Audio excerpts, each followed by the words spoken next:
तो आ गए हैं आप सारे अपने आप को एक बार टेस्ट करने, या फिर कुछ ऐसे बच्चे जो कि आज पहली बार करने वाले हैं ये सारे वर्ड्स, और यू कैन से कुछ ऐसे वर्ड्स जो कि आप लोगों के लिए इंपॉर्टेंट होंगे आपके पेपर के पॉइंट ऑफ व्यू से। तो आज हम लोग करने वाले हैं 10 मिनट्स में 10 ईडियम फ्रेजेस जो कि आपके बार बार रिपीटेड मोड पर आते हैं। अब बहुत सारे बच्चे बोलेंगे कि 12:15 और 12:30 के टाइम पे, तो ये जो टाइम है आपका ईडियम फ्रेजेस का टाइम होता है, और उसमें आप ना ईडियम फ्रेज करवा चुके हो बहुत सारे, एप्पल पे, कैट पे, इस तरीके के ईडियम्स आप करवा चुके हो। तो लेकिन मैं आप लोगों को बता दूं कि हम लोग इस पर्टिकुलर सेशन को 2 पार्ट्स में लेकर चलेंगे। कैसे कैसे कि हम लोग यहाँ पर मिक्स ईडियम फ्रेजेस भी करेंगे, और साथ साथ में हम लोग करेंगे वो सारे जो कि फिक्स एक नेम से ईडियम फ्रेजेस होंगे। तो आज मैं लेकर आई हूँ आपके लिए 10 मिनट में 10 ईडियम्स जो कि आप लोग के लिए इंटरेस्टिंग इंपॉर्टेंट होने वाला है। तो आप लोग इनको बिल्कुल ना मिस करें, क्योंकि एक बार मिस किया हुआ शायद पेपर में आप लोगों के नंबर्स कटवा देगा। तो अगर आप अपने नंबर्स कटवाना चाह रहे हैं और आप चाह रहे हैं कि आपका सिलेक्शन ना हो, तो इस वीडियो को मिस कर देना, और जो चाहते हैं कि सिलेक्शन हो तो लास्ट तक बने रहना। 10 सिर्फ 10 मिनट की बात है। तो चलिए, पहला आप लोगों का जो ईडियम वो है sweeping statement. Sweeping statement, sweep का मतलब क्या होता है? झाड़ू लगा दिया। झाड़ू लगा दिया किसी की बात पे, जैसे बोलते हैं ना, अरे झाड़ू मार, है ना, मिट्टी पा। इसका मतलब है कि मिट्टी पा दो, हमें उस बात पे ध्यान ही नहीं देना। अब ध्यान नहीं देना तो बात देखते है क्या। थॉटलेस स्टेटमेंट मतलब एक ऐसा पर्सन जिसने कुछ सोचा समझा नहीं है, लेकिन वो बात बोल दी है। बिना सोचे समझे कोई बात बोल देना मतलब स्वीपिंग स्टेटमेंट हो जाता है। ये पीडीएफ आप लोगों को मिल जाएगी, सुंदर पीडीएफ है, मुझे पता है आपका लेने का मन कर रहा होगा इसको, मुझे पता है, तो मिल जाएगी पीडीएफ, टेंशन ना लेना। अब बोल रहा है the manager sweeping statement that all remote employees are unproductive, deeply offended the hard working staff. जैसे कि ये बोला जाता है घर से काम करने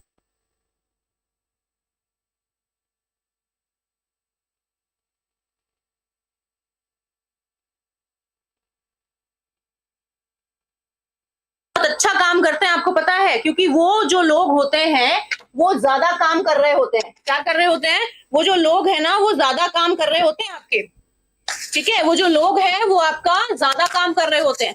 वो जो लोग हैं वो इतना अच्छा काम कर रहे होते हैं कि पूरे दिन लगे होते हैं, ठीक है जी, वो पूरे दिन लगे होते हैं। आपको मेरी आवाज आ रही है ना सभी को? फटाफट से एक बार बता दो, नहीं तो मैं देख लेती हूँ एक बार कि मेरी आवाज आ रही है कि नहीं आ रही। अननोन कॉलर है ना, मेरी आवाज आ रही है कि नहीं आ रही, एक बार चेक करके बताओ। ठीक है, मतलब ये बोल दिया मैनेजर ने, ये जो फालतू की बकवास करी है, बिना सोचे समझे बोला है, जो घर से लोग काम करता है वो काम नहीं करते, तो ये तो मैनेजर की बकवास थी। ऑल एट सी बोल रहा है सब कुछ समुंदर है, मुझे कुछ नहीं दिखाई दे रहा, मैं बहुत कंफ्यूज हूँ, राइट जाऊं, लेफ्ट जाऊं, ऊपर जाऊं, नीचे जाऊं, पीछे जाऊं, आगे जाऊं, मुझे कुछ नहीं पता। मतलब बहुत ज्यादा कंफ्यूज है आप, बहुत ज्यादा पजल हो चुके हैं, आपको कुछ समझ में नहीं आ रहा आपको क्या करना है, तो ऑल एट सी हो जाता है। I was all at sea when the IT department explain the new software to me. बोला कि जब मुझे, जैसे सपोज करें किसी को लैपटॉप चलाना नहीं आता और उसको नई नई चीजें बता दो कि आपको ऐसे करना ऐसे करना, तो वो क्या हो जाएगा? कंफ्यूज हो जाएगा। तो ये ईडियम है, उसका मीनिंग है, और ये है आपका सेंटेंस जो कि इंपॉर्टेंट है। साथ साथ में इनफ रोप, इसका मतलब क्या होता है कि किसी बंदे को पर्याप्त रस्सी दे दो जिसमें वो कूद सके, रोप स्किपिंग कर सके, मतलब कि उसको पर्याप्त रस्सी दो जिससे कि वो कूद सके। पर्याप्त रस्सी मिल रही है, इनफ फ्रीडम फॉर एक्शन। बोल रहा है कि एक बंदे को खुली छूट तो दो, पता तो चले कि वो कहां तक जा सकता है। अगर उसे खुली छूट नहीं दोगे तो क्या पता कितना ऊंचा कूद सकता है, ठीक है। तो एक बंदे को हमें इनफ रोप देनी चाहिए। अब ये है क्या? There is no need to micro manage him, मतलब जरूरत नहीं है कि छोटी छोटी चीज पे भी उसके ध्यान दिया जाए। Just give him enough rope, उसको फ्रीडम दो। इनफ रोप मतलब फ्रीडम दो, and he will hang himself, और I will hang himself, you will hang himself. इसका मतलब क्या होता है? अगर ये पूरा स्टेटमेंट में आ रहा है enough rope and he will hang himself, इसका मतलब होता है कि एक पर्टिकुलर पर्सन को आपने फ्रीडम दी है, अब वो जो एक्शन करेगा वो अच्छा एक्शन करेगा तो उसको अच्छा रिजल्ट मिलेगा, वो खराब एक्शन करेगा तो उसके कॉन्सिक्वेंसेस उसको भुगतने पड़ेंगे। तो ये जो ही विल हैंग हिमसेल्फ का मतलब वो अपने आप को टांग नहीं लेगा। हैंग का मतलब क्या होता है? फांसी लगा लेना, वो नहीं कर रहा। इसका मतलब है कि जब भी कभी इनफ रोप के साथ ये आएगा, पूरा का पूरा प्रोवर्ब है, इसका मतलब होता है कि कोई भी बंदा उसको पूरी फ्रीडम दो, वो जिस तरीके का एक्शन करेगा उस तरीके की चीजें उसको खुद भुगतनी पड़ेंगी। अच्छा करेगा अच्छा मिलेगा, बुरा करेगा बुरा मिलेगा। नेक्स्ट है बाय फिट्स एंड स्टार्ट। अब देखो कितनी सुंदर लड़की हंस के दिखा रही है, तुम तब भी नहीं मान रहे कि पढ़ो यहाँ पे आके। तो बोल रही है कि भाई कोई चीज इरेगुलर मैनर में होना। जैसे मैंने बोला कि अगर इसके दांत प्रॉपर होते तो ये रेगुलर टीथ थे, है ना, मतलब ये रेगुलर टीथ हो जाते। कि अगर इसके जो टीथ है वो पूरे के पूरे लाइन में होते तो हम उनको बोलते ये रेगुलर टीथ है, ठीक है। अब ये क्या है, बीच में गैप है। बीच में गैप का मतलब होता है इरेगुलर टीथ, मतलब बीच में गैप होना, बीच में गैप होना इरेगुलर हो जाता है। बोल रहा है reply to the new advertisement are arriving in fits and start. जो नया एड हमने दिया है उसपे जो लोगों के जवाब आ रहे हैं वो कभी आ रहे हैं, कभी नहीं आ रहे, कभी आ रहे हैं, कभी नहीं आ रहे, गैप में आ रहे हैं। आज आ गया, 2 दिन बाद आ गया, 3 दिन बाद आ गया, फिर आ गया, फिर आ गया, ऐसे, है ना। कोई चीज जो कि रेगुलर नहीं है, रूटीन में नहीं है, डेली नहीं है, उसको बोलते हैं bye fits and start. Fail foul of, foul का मतलब 2 हो जाते हैं। जैसे जब आप कोई स्पोर्ट्स खेलते हैं और आप कोई रूल ब्रेक कर दे तो भी फाउल होता है ना। फटाफट कॉपी में लिखते जाना। जब आप कोई स्पोर्ट्स खेलते हैं, अगर आप कोई रूल ब्रेक कर देते हैं वो भी आपका फाउल होता है, FOUL। और फाउल स्मेल होती है, उसका मतलब होता है समथिंग विच इज अनप्लेजेंट। कोई ऐसी चीज जो कि आपको बदबूदार लग रही हो, थोड़ी स्मेली लग रही हो, उसको भी हम फाउल बोलते हैं। दोनों वर्ड्स इंपॉर्टेंट है। अब बोल रहा है फेल, वो गिरा, फाउल ऑफ, है ना। अब गंदी तरह गिरेगा, वो गंदी तरह गिरा, इसका मतलब है उसको कोई ना कोई प्रॉब्लम थी, वो किसी ना किसी परेशानी में था। गॉट इनटू ट्रबल विद, एक ऐसा पर्सन जो किसी परेशानी में था तभी तो वो गिरा है नीचे, ठीक है। एक ऐसा पर्सन जो कि नीचे गिर गया है, इसका मतलब है वो किसी परेशानी में था, ठीक है जी। वो कैसा है, किसी परेशानी में था। फाउल के 2 मतलब होंगे, ब्रेक द रूल, पहला तो ब्रेक द रूल, और दूसरा, है ना, सेकेंड मीनिंग होगा इसका आपका स्मेल, कोई चीज बदबूदार लग रही है आपको, और समथिंग विच इज अनप्लेजेंट। लिख देती हूँ, ये PDF में लिखा हुआ मिल जाएगा तुम लोगों को, तो याद रहेगा, है ना। तो वो एक ऐसा पर्सन जो गिर गया, इसका मतलब है कि उसको कोई ना कोई प्रॉब्लम थी। He fell foul of his manager after questioning the new budget cuts in a public meeting. बोल रहा है मैनेजर से पब्लिक मीटिंग में उसने ये पूछ लिया, भाई जो बजट आया उसका क्या होगा, मेरा इंक्रीमेंट कितना होगा, है ना।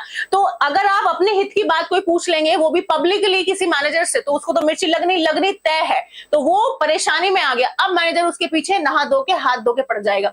वो नहा धो के ऐसे पड़ेगा कि जब तक वो बाहर नहीं निकल जाएगा तब तक मैनेजर मानेगा नहीं, या तो मैनेजर जाएगा या तो वो जाएगा, ठीक है। तो बस यही हो गया है। फेल फाउल ऑफ का मतलब होता है किसी परेशानी में घुस जाना, किसी परेशानी में चले जाना, कोई परेशानी आपके सर पड़ जाना, ये हो जाता है फेल फाउल ऑफ। अब ये फाउल वर्ड है FOWL। A bird especially a chicken that is kept on a farm। बोल रहा है जो फार्म में जो आपके कौन रहते हैं, मुर्गा या मुर्गी, उनको फाउल बोलते हैं, FOWL। MTS में पूछा गया वर्ड है ये, MTS में पूछा है, CGL में भी छोटा मोटा जगह पर कहीं आया, तो आपको वर्ड्स पता होने चाहिए।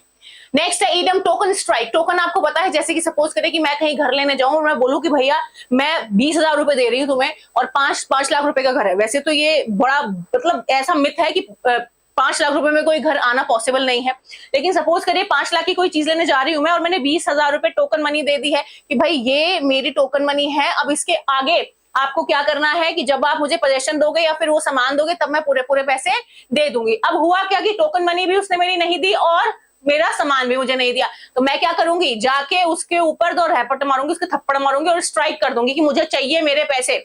और टोकन मनी का मतलब क्या हो जाता है बच्चों, टोकन मनी का मतलब होता है short strike held as warning, एक छोटी स्ट्राइक। टोकन मतलब कम था ना, 5 लाख की चीज थी, मैंने 20,000 रुपए दिए, तो मतलब छोटी अमाउंट कोई देना, या फिर एक छोटी सी वार्निंग देना कि भैया हम स्ट्राइक कर रहे हैं आज की कल की, उसके बाद अगर आपने कोई गड़बड़ करी तो और ज्यादा स्ट्राइक होगी आपके साथ, ठीक है, प्रॉब्लम हो जाएगी। फैक्ट्री वर्कर्स ने स्ट्राइक कर दी, उनके पास फ्रस्ट्रेशन था, सबके पास होता है, कोई बात नहीं।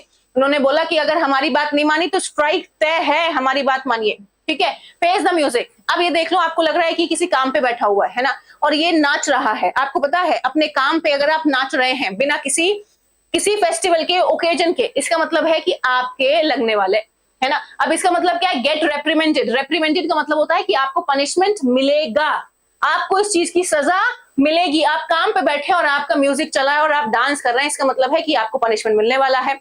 डेलिब्रेटली का मतलब होता है कि कोई बंदा जो है वो जानबूझ के, डेलिब्रेटली का मतलब होता है जानबूझ के, स्किपिंग वर्क, उसने जानबूझ के पूरा हफ्ते कोई काम नहीं किया, अब उसको क्या करना पड़ेगा, अब उसको फेस करना पड़ेगा म्यूजिक। अब क्योंकि बॉस ने बुला लिया है उसको, कहां पर, ऑफिस में, अब उसको क्या होगा, पनिशमेंट मिलेगी क्योंकि पूरे हफ्ते उसने कोई काम नहीं किया है।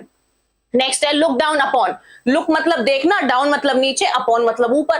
अगर ऐसे मैं देखूं तो कोई मीनिंग नहीं निकल रहा, मैंने नीचे देखा, मैंने ऊपर देखा, इसका तो कोई मतलब है नहीं। तो ईडम एंड फ्रेज का मतलब ही ये है कि आपको कुछ नहीं समझ में आएगा, लेकिन मीनिंग तो है क्योंकि हमने बनाया हुआ है। लुक डाउन अपॉन का मतलब होता है किसी को क्या करना, बहुत ज्यादा घृणा करना किसी से, है ना, किसी से घृणा करना, एबोर करना। Means we should never look down upon those who are less fortunate than us. इसका मतलब है ये कि जो कोई हमारे जितना अच्छा नहीं है, रिच नहीं है, सपोज करिए कोई पुअर है, तो हमें उनसे हेट नहीं करनी चाहिए।